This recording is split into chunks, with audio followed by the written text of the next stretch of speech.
Assalamualaikum warahmatullahi wabarakatuh. Perkenalkan, nama saya Ulfina Laudia, NIM 18043160. Di sini saya akan presentasikan materi 1 dan 2 mengenai konsep-konsep dan perspektif teori akuntansi.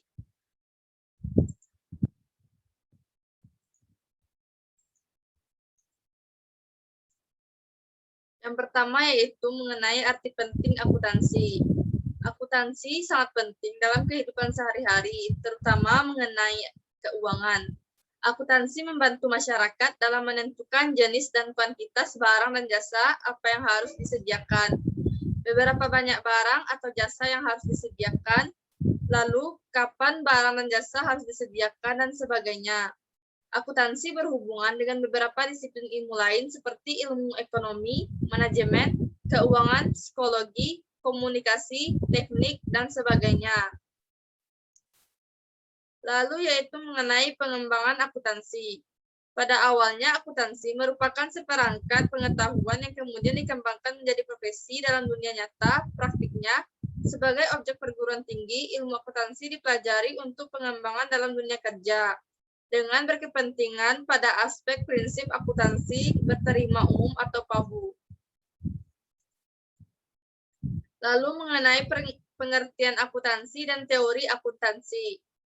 Pengertian akuntansi secara umum merupakan suatu proses pencatatan, mengelompokkan, mengolah, menyajikan data, serta mencatat transaksi yang berhubungan dengan keuangan.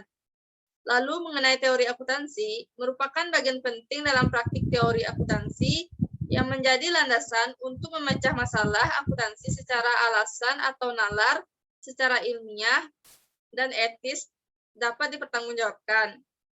Praktik akuntansi yang baik dan maju tidak akan dicapai tanpa suatu teori yang baik yang melandasinya.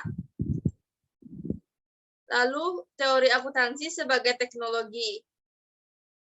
Berdasarkan buku Suarjono, menyatakan bahwa teori akuntansi sebagai teknologi merupakan seperangkat pengetahuan untuk menghasilkan sesuatu yang bermanfaat sebagai teknologi akuntansi yang dapat memanfaatkan teori dan pengetahuan yang dikembangkan. Dalam perekayasaan laporan keuangan, teknologi adalah suatu proses penerapan perencanaan yang sistematis melibatkan pemikiran, penalaran, dan pertimbangan. Lalu teori akuntansi sebagai sains, menurut buku Suarjono, berkaitan dengan pengetahuan dan praktik akuntansi yang didasarkan pada tujuan sosial atau ekonomik, konheren, universal, dan dapat diuji secara empiris mengenai fenomena atau fakta akuntansi. Dengan ini, teori akuntansi sebagai sains mengemulasi metode ilmiah dan ilmu alam. Teori akuntansi sebagai penalaran, berdasarkan buku Suarjono, penalaran logis berisi asumsi dasar pikiran, konsep, dan argumen yang saling berkaitan dan membentuk suatu rangka pikir yang logis. Jika diterapkan pada teori akuntansi sebagai penalaran logis, memberikan penjelasan dan alasan tentang perlakuan akuntansi tertentu dan tentang struktur akuntansi yang berlaku dalam suatu wilayah tertentu. Lalu perspektif teori akuntansi, yaitu berupa aspek sasaran, di mana yang membedakan teori akuntansi menjadi teori akuntansi positif dan normatif. Yang kemudian aspek tataran semiotika, yaitu merupakan bidang kajian yang membahas teori umum tentang tanda-tanda dan simbol-simbol dalam bidang linguistika, yaitu ilmu bahasa yang membahas fonetik, gramatika, morfologi, dan makna kata atau ungkapan. Selanjutnya yaitu karakteristik setiap bidang teori akuntansi yang terdiri dari teori akuntansi semantik. Di sini menekankan pada masalah penyimbolan dunia nyata atau realitas ke dalam tanda-tanda bahasa. Lalu teori akuntansi sintaktik yaitu teori yang berorientasi untuk membahas masalah tentang bagaimana kegiatan-kegiatan perusahaan yang telah disimbolkan dapat diwujudkan dalam statement keuangan. Selanjutnya yaitu teori akuntansi programatik, yaitu membahas reaksi pihak yang dituju oleh informasi akuntansi. Kemudian yaitu penalaran. Unsur dan struktur penalaran, yaitu struktur dan proses penalaran dibangun atas 3 konsep. Yang pertama yaitu asersi atau assertion, yang kedua belief atau keyakinan, yang ketiga argumen. Pertama yaitu mengenai asersi. Asersi ini memuat penegasan tentang sesuatu atau realita. Beberapa asersi yang mengandung pengkuantifikasi yaitu mengenai kata semua, tidak ada, dan beberapa. Contoh dari asersi tersebut ialah manusia adalah makhluk sosial. Yang kedua, semua binatang menyusui pasti punya paru-paru. Yang ketiga, tidak ada ikan hias yang melahirkan. Yang keempat, informasi sumber daya manusia harus dicantumkan di neraca. Selanjutnya yaitu mengenai keyakinan. Keyakinan diperoleh karena kepercayaan tentang kebenaran yang dilekatkan pada suatu asersi yang dapat dipercaya, karena ada bukti yang kuat untuk menerimanya sebagai hal yang benar. Oleh karena itu, keyakinan dapat dikatakan merupakan produk, hasil, dan tujuan suatu penalaran. Ada berbagai faktor yang mempengaruhinya, di antaranya karakteristik asersi menentukan mudah atau tidaknya keyakinan seseorang dapat dirubah melalui penalaran. Selanjutnya mengenai argumen. Argumen ditujukan untuk menunjukkan ketidakpastian, perselisihan pendapat, atau bahkan pertengkaran mulut. Dalam hal ini, argumen mempunyai konotasi negatif. Argumen dalam konotasi positif selalu dijumpai dalam bacaan, percakapan, dan dalam diskusi ilmiah. Selanjutnya yaitu mengenai pertanyaan tugas 1 minggu 1. Di sini pertanyaannya itulah, buatlah gambaran rangka konseptual FASBI dan jelaskan istilah yang digunakan dalam rangka konseptual tersebut. Di sini kita dapat melihat yaitu gambar rangka konseptual FASBI. Yang pertama yaitu menjelaskan mengenai tujuan pelaporan keuangan, selanjutnya mengenai kriteria kualitas informasi, pengukuran dan pengakuan, lalu yang memenuhi kriteria yaitu seperti elemen-elemen statement keuangan.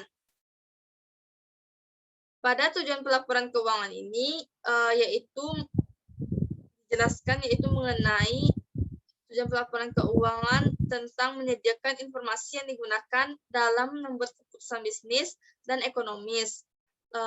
Kedua yaitu tujuannya untuk menyediakan informasi kepada pemakai laporan keuangan.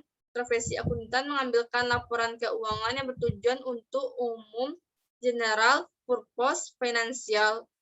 Statement yaitu menyediakan informasi paling bermanfaat dengan biaya minimal kepada berbagai kelompok pemakai. Yang kedua yaitu mengenai kriteria kualitas informasi.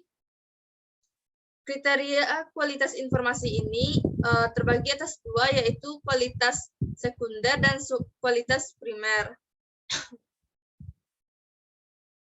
Kualitas primer yaitu terdiri dari relevansi, keandalan, keberdaya ujian, kenetralan, dan kejujuran penyajian. Relevansi ini agar relevan informasi akuntansi harus membuat perbedaan dalam sebuah keputusan informasi itu yang mampu mempengaruhi pengambilan keputusan. Lalu, keandalan. Informasi dianggap andal jika dapat diverifikasi, netral, dan disajikan secara tepat waktu. Selanjutnya yaitu keberdayaan ujian. Di sini informasi harus dapat diuji kebenarannya berdasarkan pada keobjektifan atau konsensus. Yang selanjutnya yaitu kenetralan atau neutrali, yaitu informasi akuntansi dimaksudkan untuk memenuhi tujuan berbagai kelompok pemakai, oleh karena itu harus bebas dari usaha-usaha memberikan keuntungan kepada kelompok tertentu. Selanjutnya yaitu kejujuran dalam penyajian. Penyajian yang jujur berarti adanya kesesuaian antara fakta dan informasi yang disampaikan. Selanjutnya kualitas sekunder. Kualitas sekunder terdiri dari keberdaya bandingan dan konsistensi. Keberdaya bandingan yaitu informasi akuntansi akan lebih bermanfaat jika dapat dibandingkan antara suatu perusahaan yang lain dalam suatu industri dan membandingkan perusahaan yang berbeda. Lalu, konsistensi. Konsistensi sebuah entitas dapat dikatakan konsisten dalam menggunakan standar akuntansi apabila pengaplikasiannya perlakuan akuntansi yang sama untuk kejadian serupa pada periode. Selanjutnya yaitu mengenai pengukuran dan pengakuan. Pada rangka konseptual FASBI ini, pengukuran konseptual lebih diarahkan pada penilaian yaitu jumlah yang harus disajikan dalam statement keuangan. Untuk pengakuan konseptual yaitu menyajikan informasi melalui seperangkat statement keuangan sebagai ciri sentral pelaporan keuangan. Maka diperlukan kriteria umum dan fundamental. Atribut pengukuran terdiri dari historical cost, current cost, nilai pasar sekarang, nilai terrealisasi atau pelunasan neto, nilai sekarang atau diskonan aliran kas masa datang. Lalu kriteria pengakuan fundamental yaitu terdiri dari definisi, keterukunan, keterpautan, dan keterandalan. Lalu elemen-elemen statement keuangan. Elemen-elemen statement keuangan ini terdiri dari aset, kewajiban, ekuitas, investasi oleh pemilik, distribusi ke pemilik, laba komprehensif, pendapatan, biaya, untung, rugi, aliran kas dari operasi, aliran kas dari investasi, dan aliran kas dari pendanaan.